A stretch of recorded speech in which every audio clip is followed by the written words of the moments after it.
Time machine में जाने से पहले ईथन को बताया जाता है कि ये फ्यूचर में जाकर वो सैंपल लेकर आए जिससे पूरी दुनिया को बचाया जा सके। देखते ही देखते मशीन चालू होकर अपना काम करने लगती है, जिसके बाद ईथन फ्यूचर में पहुंच जाता है। इसके बाद हमें कुछ घंटे पहले का समय दिखाया जाता है, जहां हमें पता चलता है कि अब धरती रहने लायक नहीं बची। पूरी दुनिया में 10% ही लोग बचे हैं जो ऑक्सीजन मास्क पहनकर जिंदा है। सभी पेड़ पौधे खत्म हो चुके हैं और ये समय है 2067 का। इसी शहर के एक टनल में दो लोगों को दिखाया जाता है जो रिपेयरिंग का काम कर रहे थे। इनका नाम ईथन और जॉन है। ईथन अपनी वाइफ जूलिया के लिए ओवर टाइम करके उसके लिए एक नया ऑक्सीजन मास्क लेकर आया था।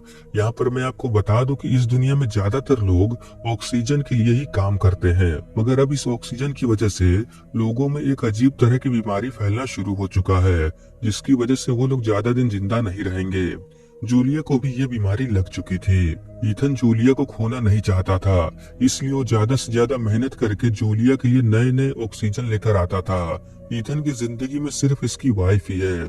जब ये 8 साल का था तब इसके डैड जो एक वैज्ञानिक थे, वो इसके हाथ में एक डिवाइस लगाकर इससे ये कहकर चले जाते हैं कि फ्यूचर में जिंदा रहने के लिए ये डिवाइस तुम्हारी मदद करेगी। उस दिन से इसके डैड नहीं लौटे और एक दिन इसकी मॉम को भी कोई ऑक्सीजन लेने के चक्कर में मार देता है। उस दिन जॉन ने ईथन की जान बचाई। ईथन जॉन को अपना बड़ा भाई मानता है। खैर, जब ये दोनों काम कर रहे थे तभी यहाँ दो लोग आते हैं जो ईथन को अपने साथ चलने को कहते हैं। जॉन ईथन को अकेले नहीं जाने देता, वो भी इसके साथ आता है। दरअसल ईथन को क्रोनिकॉप, जो एक बहुत बड़ी ऑक्सीजन बनाने वाली कंपनी है, उसकी मैनेजर रेजिना ने इसे बुलाया था। ईथन रेजिना से पूछता है कि मुझे यहाँ क्यों बुलाया गया है। रेजिना इसे बताती है कि जैसा कि तुम जानते हो कि जिस तरह से हम लोग जी रहे हैं उस तरह से हम जल्दी ही मर जाएंगे। हमें इस दुनिया को बचाने का एक मौका मिला है जिसमें तुम्हारी मदद की जरूरत है। ईथन को कुछ समझ नहीं आता कि ये क्या कहना चाहती है। तब रेजिना इन दोनों को अपने लैब में लेकर आती है, जहाँ एक बहुत बड़ी मशीन थी। रेजिना ईथन से पूछती है, क्या तुम्हें पता है कि तुम्हारे डैड यहाँ क्या करते थे? असल में ये मशीन इसी के डैड ने बनाया था। ये मशीन और कुछ नहीं बल्कि एक टाइम मशीन है। इस पर ईथन के डैड रिचर्ड काम कर रहे थे। जब से इसके डैड गायब हुए तब से ये लोग इस मशीन को काम करने के लायक बनाने की कोशिश कर रहे हैं और आज इन्हें फ्यूचर से मैसेज आया है कि वो ईथन वाइट को फ्यूचर में भेजें। इसका मतलब साफ था कि फ्यूचर में इंसान अभी भी जिंदा है, मगर वो लोग फ्यूचर में कैसे जिंदा है इस बात का पता लगाने के लिए ईथन को फ्यूचर में जाना होगा। सारी बात समझने के बाद ईथन कहता है कि आखिर मैं ही क्यों जाऊं, आप लोगों में से कोई क्यों नहीं जाता। तब वो इसे बताते हैं कि फ्यूचर से जो मैसेज आया है वो तुम्हारे नाम का है और वैसे भी हम नहीं जानते कि फ्यूचर में जाने के बाद हम वापस कैसे आएंगे। ईथन अपनी वाइफ को छोड़कर नहीं जाना चाहता था क्योंकि इसे नहीं मालूम कि वहाँ जाने के बाद ये वापस आ भी पाएगा या नहीं। ये अपनी वाइफ को अकेला नहीं छोड़ सकता। तब जूलिया इसको समझाती है कि तुम्हें ये काम जरूर करना चाहिए। अगर तुम कामयाब रहे तो बहुत सारे लोगों की जान बच सकती है। जूलिया इसको बहुत समझाती है और आखिरकार ईथन मान जाता है। अगले दिन ये फ्यूचर में जाने के लिए तैयार था। वो लोग इसे बताते हैं कि इसे फ्यूचर में जाकर वो सैंपल लाना होगा जिससे हमारी दुनिया बच सके। मगर फ्यूचर में जाने में एक परेशानी है, दूसरी तरफ का टाइम मशीन लॉक है, इसलिए ये कहीं भी गिर सकता है। हो सकता है ये पहाड़ पर गिरे या किसी समुंदर में। अब ईथन के पास और कोई रास्ता नहीं था क्योंकि ये पूरी दुनिया को बचाने का सवाल है। वो लोग ईथन को टाइम मशीन में डालकर मशीन को चालू करते हैं और देखते ही देखते ईथन यहाँ से टेलीपोर्ट होकर एक जंगल में गिरता है। इसका सूट जलने लगता है मगर किसी तरह ये अपनी जान बचा लेता है। ईथन यहाँ पर सांस ले सकता था। चारों तरफ हरे भरे पेड़ थे। इसके पास आर्ची नाम का एक डिवाइस था। वो आर्ची से इस जगह के बारे में पूछता है, मगर यहाँ पर आर्ची का किसी भी सैटेलाइट से संपर्क नहीं होता, इसलिए वो भी नहीं बता सकती कि ये कौन सी जगह है। यहाँ की मिट्टी की जांच करने पर इसे पता चलता है कि ईथन अपने समय से 400 साल आगे फ्यूचर में पहुंच चुका है। यहीं से इसको मैसेज भेजा गया था, मगर यहाँ पर चारों तरफ कोई भी जिंदा चीज नजर नहीं आ रही थी। बिल्डिंगों पर पेड़ पौधे उगाए थे। ईथन को कुछ समझ नहीं आता कि अगर यहाँ कोई इंसान नहीं बचा तो फिर यहाँ से मैसेज किसने भेजा। खैर, ये सब तो हमें आगे पता चलेगा। इस जगह पर घूमने पर यह देखता है कि इंसानों के सिर्फ कंकाल ही पड़े हैं। तभी ईथन एक ऐसा कंकाल देखता है जिसके हाथ पर भी वही डिवाइस था जो इसके हाथ पर है। उस कंकाल के जैकेट की प्लेट पर इसी का नाम लिखा था। इसका मतलब ये कंकाल इसी का है। मगर ये कैसे हो सकता था। खैर ऐसे ही घूमते फिरते शाम हो जाती है। ईथन को भूख लगी थी, इसलिए वो जंगली बेर खा लेता है, जिसकी वजह से उसकी तबीयत खराब होने लगती है। तभी अचानक आसमान से कोई चमकती हुई चीज नीचे गिरती है।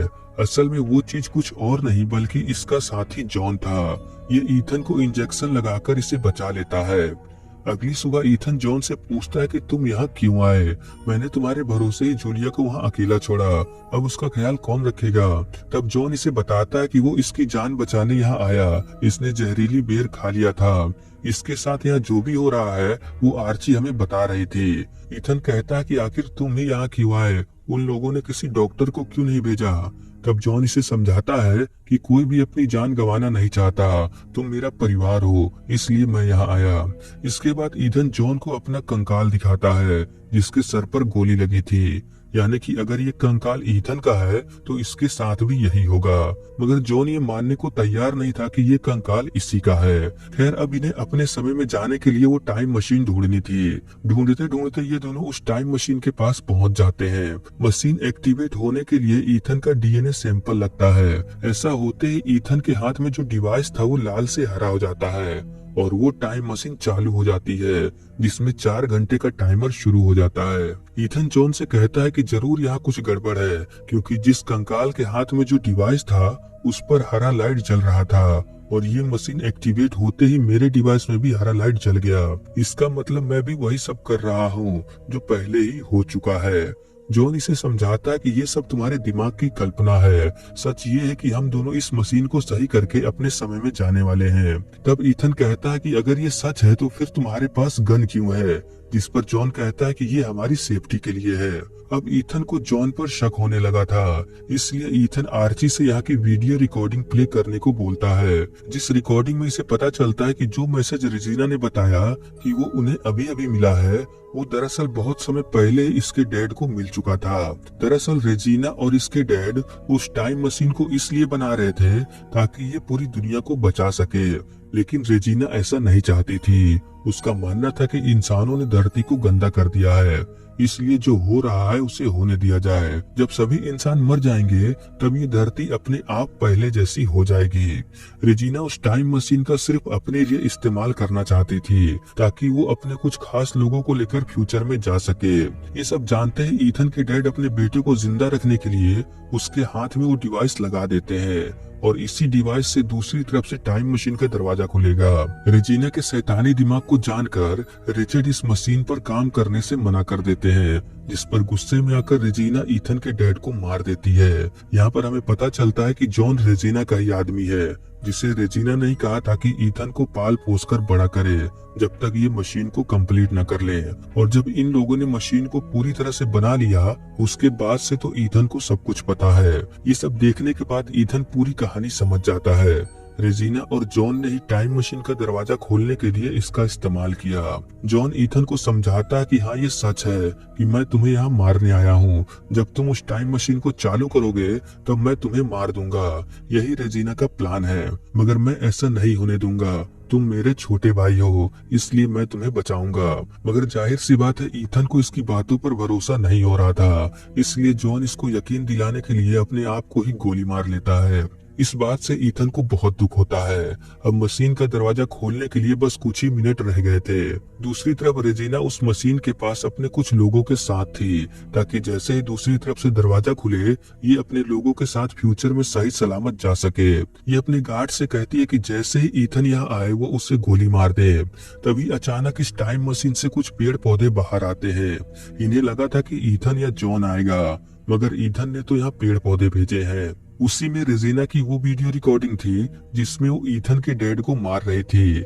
इस तरफ फ्यूचर में ईथन वो पेड़ पौधे भेजने के बाद पास्ट में वही मैसेज भेजता है जो इन्हें वहाँ मिला था, यानी कि वो मैसेज भेजने वाला और कोई नहीं बल्कि ईथन ही था। इस तरफ हमें दिखाया जाता है कि रेजिना को इसके किए की सजा मिल गई। अब जबकि पेड़ पौधे फिर से इस दुनिया में आ चुके हैं, तब कुछ ही समय में ये लोग भी खुली हवा में सांस ले सकेंगे। इस तरफ फ्यूचर में जब ईथन अपने कंकाल को देखने आता है है तब वो यहाँ से गायब हो चुका था, यानी कि अब फ्यूचर बदल चुका है। ईथन उस मशीन का दरवाजा हमेशा के लिए बंद कर देता है।